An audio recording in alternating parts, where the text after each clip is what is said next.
Universal Data Tool update number 5, and I'm excited to announce this week we finally have the keystone of any great open source project, a README GIF. Look at all the stuff you can do.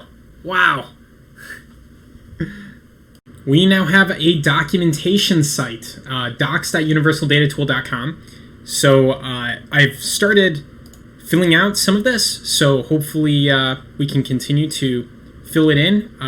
It's at docs.universaldatatool.com. If you hit edit on GitHub, you can see all of the pages on GitHub, and if you want, edit or change some yourself.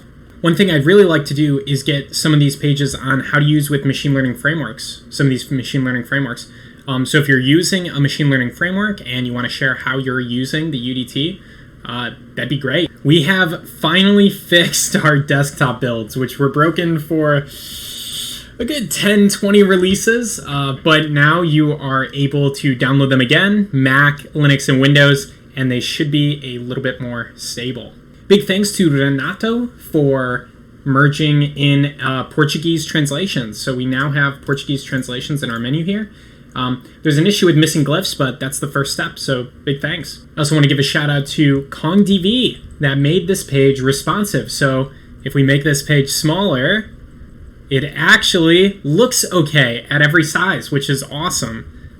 Because before that was just getting crumpled and did not look good. So big thanks, KongDV. Something I am very excited about is our new convert page. So if you go to the home page and click convert, you are brought to a page where, let me make this a little smaller.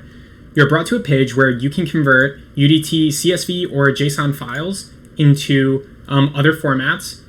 In this case, SVGs, SVGs with an image, or PNGs. So right now, that's kind of just supporting the image annotation case, but we hope to make this really easy. And it can process fairly large data sets, so feel free to just drop your files in there, and it'll go up to the server. It's deleted after 24 hours, but it'll give you a zip file with all of your PNGs.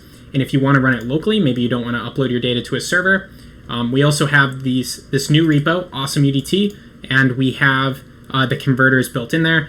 UDT to PNG can actually be run, I believe, on the command line. So you can just npm install or npx UDT to PNG and convert your UDT file into a bunch of PNG masks. Big thanks to everyone who wrote issues this week, everyone who contributed. We passed 1,000 stars on GitHub this week, and stars don't really mean anything, but it still felt pretty cool. So big thanks to everyone involved. If you want to contribute, we have a contribution guide, and you can also, we have a contribution guide right here, contributing.md, and you can also hop onto our Slack and talk to us if you're debugging something and you're getting frustrated, or you want to hear if anybody's used the UDT with a particular framework. That's a great place to ask. We'll try to help you out.